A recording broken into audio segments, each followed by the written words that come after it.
जय सिया राम। आइए पाठ को आगे बढ़ाते हैं। सबसे पहले हम श्री राम की वंदना करेंगे जैसे हमेशा करते हैं, ताकि हनुमान जी खुश हों और हनुमान जी हमारी कथा में उपस्थित हो जाएं। अगर हनुमान जी उपस्थित हो गए तो कथा सफल समझिए।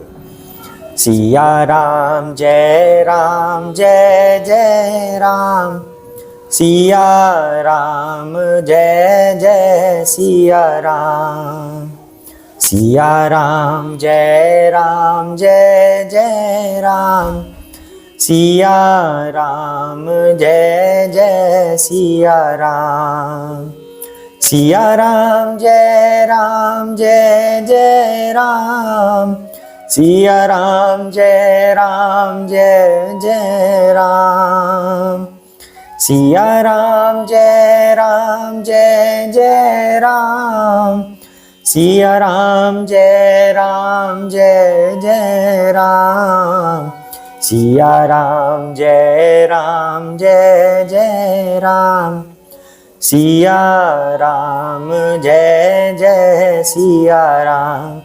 हे राम मेरे राम, सिया राम जय जय राम, मेरे राम सीता राम, सिया राम जय जय राम। जय सिया राम। जय श्री कृष्ण चैतन्य प्रभु नित्यानंद श्री अद्वैत गदाधर शिव सादि गौर भक्त वृंदा। हरे कृष्ण कृष्ण कृष्ण हरे हरे, हरे राम राम राम हरे हरे। श्री रामचंद्र कुपुंग राज राजेंद्र राम रघुनायक राघवेश राजाधिराज रघुनंदन रामचंद्र दास मध्य पथ शरणागतवस्मि। जय सिया राम। भरत शत्रुघ्न लक्ष्मण जी की जय हो, तुलसीदास वाल्मीकि जी की जय हो, श्री पार्वती की जय हो, हनुमान जी की जय हो। जय श्री गणेश। तो पाठ हमने कहां तक कर लिया? गरुड़ जी और काकभुचुंडी जी की वार्तालाप चल रही है और बताते बताते काकभुचुंडी जी ने कहा कि जब उन्होंने जन्म लिया था पहली बार कलयुग में, जो पहले कभी कलयुग हुआ था उस समय की बात हो रही है, तो वहां पर कितना अधर्म था। पहले सब अधर्म बताए कलयुग के, उसके बाद बताया कि कलयुग में कोई अच्छाई भी है। हरि नाम से ही हर इंसान भव सागर से पार तर सकता है। कलयुग में नाम की महिमा के बारे में बताया। अब आगे करते हैं। जय सिया राम। कलिजुग सम जुग आन नहीं, जो नर कर विश्वास, गाई राम गुण गण विमल भव तर बिनहि प्रयास। यदि मनुष्य विश्वास करे तो कलयुग के समान दूसरा युग नहीं है, क्योंकि इस युग में श्री राम जी के निर्मल गुण समूहों का गा गाकर मनुष्य बिना ही परिश्रम संसार से तर जाता है। अर्थात जैसे सतयुग में तो बहुत कुछ करना पड़ता था, द्वापर में बहुत कुछ करना पड़ता था। इनमें क्या करते थे? हम ध्यान करते थे, योग करते थे, यज्ञ करते थे, पूजा करते थे बहुत ज्यादा। आज भी पूजा करते हैं, पर हमारी वो पूजा हमें करनी नहीं आती, हमें जैसा आता बस वैसा कर देते हैं। पर कलयुग में एक ऐसी महिमा बताई गई है कि सिर्फ और सिर्फ श्री राम के गुण समूहों का वर्णन करके, उनका गान सुनकर और गाकर, हरि नाम का सहारा लेकर हम इस संसार से तर जाते हैं। हमें कोई यज्ञ करने की जरूरत नहीं पड़ती, हमें कोई ध्यान में बैठने की जरूरत नहीं पड़ती। सिर्फ और सिर्फ हरि नाम का सहारा लेकर हम इस संसार से तर सकते हैं, अर्थात मोक्ष को प्राप्त कर सकते हैं। प्रगट चारि पद धर्म के, कली महु एक प्रधान, जैन केन विधि दीन्हे दान करई कल्याण।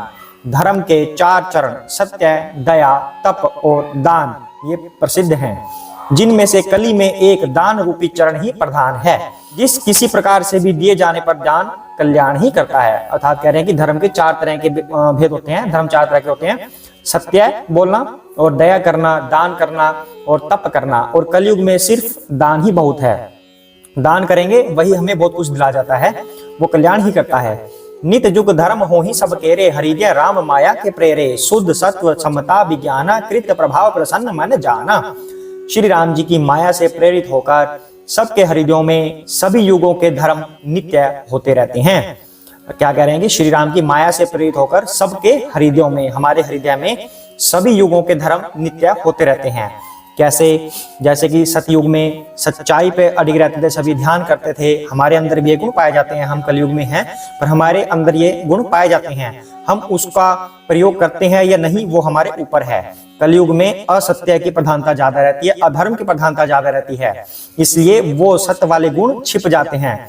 पर श्री राम की कृपा से सभी युगों के धर्म नित्य हमारे हृदय में होते रहते हैं।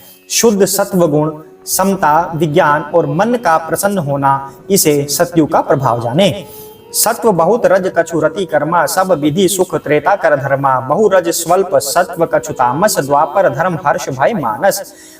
सत्व गुण अधिक हो, कुछ रजोगुण हो, कर्मों में प्रीति हो, सब प्रकार से सुख हो, यह त्रेता का धर्म है। अब चारों युगों का अलग अलग वर्णन कर रहे हैं कि जो सतयुग का प्रभाव होगा उसमें विज्ञान, मन का प्रसन्न होना, मन हमेशा खुश रहेगा, और सत्व गुण होते हैं हमारे अंदर, वो सत्व गुण का प्रभाव है जिसमें हमेशा हम खुश रहते हैं। और उसके बाद आते हैं कि त्रेता युग का क्या होता है कि सत्व गुण उसमें ज्यादा हो, रजोगुण थोड़े थोड़े हो, उसमें कर्मों में प्रीति हो, कर्मों के प्रति इंसान सजग हो, और सब प्रकार से सुखी हो, यह त्रेता का धर्म है, श्री राम वाला धर्म। रजोगुण बहुत हो, जिसमें रजोगुण ज्यादा हो, रजोगुण का मतलब हमारी इच्छाएं बहुत सारी हो, हमें भोग करने की लालसा ज्यादा हो, एसी में सोना, कारों में घूमना, बिल्कुल ऐश से आरामदायक जीवन जीना है, भोग करना है, वो उसे रजोगुण कहते हैं। रजोगुण बहुत हो, सत्वगुण बहुत ही थोड़ा हो। सत्वगुण कौन सा होता है? शुद्ध विचार, भगवान का नाम लेना, सत्वगुण बहुत थोड़े हो। कुछ तमोगुण हो, थोड़े थोड़े तमोगुण हो, मन में हर्ष और भय हो, यह द्वापर का धर्म है, श्री कृष्ण वाला, जिसमें ऐसा होता है। रजोगुण बहुत ज्यादा होते हैं, कंस के अंदर रजोगुण बहुत ज्यादा थे। सत्वगुण बहुत थोड़ा होता है, कंस के अंदर सत्वगुण थे ही नहीं। और तमोगुण कुछ हो, तमोगुण तो भरे पड़े थे उनमें। और मन में हर्ष हो, हर्ष तो है पर भय भी हो, कंस के मन में कितना भय था, यह द्वापर का धर्म है। तामस बहुत रजोगुण थोड़ा, कली प्रभाव विरोध चहु ओरा, बुद्ध जुग धर्म जानी मन माही, तजी अधर्म रति धर्म कराही। तमोगुण बहुत हो, रजोगुण थोड़ा हो। अब आगे तमोगुण ज्यादा हो, जिसमें तमोगुण ज्यादा होती, सभी सारे के सारे बताए गए ना गुण, सत्वगुण, तमोगुण, रजोगुण, तीनों गुणों के बारे में बता रहे हैं कि कौन से युग में कौन सी चीज ज्यादा होती है, कौन सी कम होती है। अब हमने सतयुग का प्रभाव जान लिया, सतयुग में सत्वगुण ज्यादा होगा, रजो और तमो तो होगा ही नहीं, ना के बराबर होगा, वो सतयुग है और उसमें मन खुश रहता है। और उसके बाद हमने जाना त्रेता में क्या होगा? सत्वगुण ज्यादा होगा, रजोगुण थोड़ा थोड़ा होगा, तमोगुण ना के बराबर होगा। ठीक है, ये होगा त्रेता, यानी कि इसमें भी सतयुग की प्रधानता ज्यादा रहती है, पर इसमें थोड़ा सा रजोगुण आ गया। अब बात करते हैं द्वापर की। द्वापर में क्या होगा? तमोगुण ज्यादा होगा, सत्वगुण थोड़ा कम होगा, और मन में हर्ष भी होगा, लेकिन भय से भरा रहेगा इंसान, वो होगा द्वापर। अब कहते हैं तमोगुण, अब किसकी बात आएगी? अब कलयुग का प्रभाव आएगा। 3 युग हमने जान लिया, चौथे की बात आ गई कलयुग की। तमोगुण बहुत ज्यादा होगा, रजोगुण थोड़ा होगा, चारों ओर वैर विरोध होगा, यह कलयुग का प्रभाव है। अर्थात इसमें रजोगुण भी होगा, तमोगुण भी होगा, तमो सबसे ज्यादा होगा, सत्वगुण तो है ही नहीं, तो इसमें सत्वगुण का वर्णन नहीं किया कि कलयुग में सत्वगुण भी होगा। ठीक है, लेकिन जो हम ये कथाएं कर रहे हैं और आप सुन रहे हैं, ये सत्वगुण का प्रभाव है, पर ये बहुत ना के बराबर है, इसलिए इसमें लाइन में लिखा ही नहीं कि सत्वगुण होगा। तमोगुण ज्यादा होगा, राक्षस प्रवृत्ति होगी, मांस खाना है, मदिरा पीनी है, गलत कार्य करने हैं। तमोगुण क्रोध करना है, दूसरे पर भड़कना है, लड़ाई झगड़ा करना है, सोना है, सारा दिन सोना है, आराम करना है, तमोगुण का प्रभाव। रजोगुण थोड़ा रजोगुण भी होगा, हमें इच्छाएं हमारी पूरी करनी है, रजोगुण होगा, लेकिन आपस में सब जगह वैर विरोध होगा, ये कलयुग का प्रभाव है, यानी कि सबसे बुरा हाल कलयुग का है। इसमें अगर हम हरि नाम का सहारा ले लें तो इन सभी गुणों से बचा जा सकता है। अगर हम सत्व गुण से भी ऊपर उठ जाएं तभी हम भगवान के धाम जाएंगे। अर्थात अगर हम ये कहें ना कि हम इन तीनों गुणों में सत्व गुण अपनाना चाहते हैं, पर अगर सत्व गुण भी हमने अपना लिया, उसके बाद पूरी पॉसिबिलिटी होती है कि हम गिर के रजोगुण में आ जाएं, क्योंकि सत्वगुण क्या होता है? भगवान की पूजा करते रहते हैं, फिर हमें कभी आराम में रहने की कोई मौका मिल गया आराम में रहने का, तो सत्य गुण से रजोगुण में इंसान कन्वर्ट हो सकता है। इसलिए सतोगुण को भी अच्छा नहीं मानते। सतोगुण तीनों गुणों से ऊपर उठ के तब हमारा नीचे गिरने की संभावना खत्म हो जाती है, तब हम भगवान के धाम के अधिकारी हो जाते हैं। तो इन चारों में कलयुग के अंदर तमोगुण का प्रभाव सबसे ज्यादा है। तो अब कहते हैं कि पंडित लोग युगों के धर्म को मन में जानकर, पहचान कर, अधर्म छोड़कर धर्म में प्रीति करते हैं। अब पंडित का मतलब यहाँ से जाति वाले पंडित या ब्राह्मण मत सोचना, इसका मतलब है भक्त लोग, संत लोग, जिन्हें भगवान के बारे में ज्ञान हो गया है, भगवत ज्ञान हो गया है, जिन्हें, वो अधर्म को छोड़कर धर्म की तरफ चलने लगते हैं। जैसे अब हम कथा कर रहे हैं और आप सुन रहे हैं, ये सत्वगुण का प्रभाव है।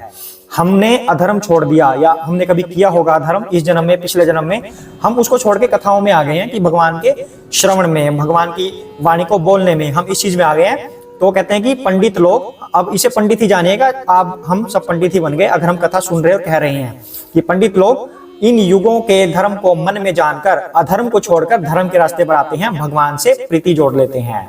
आज के लिए इतना ही।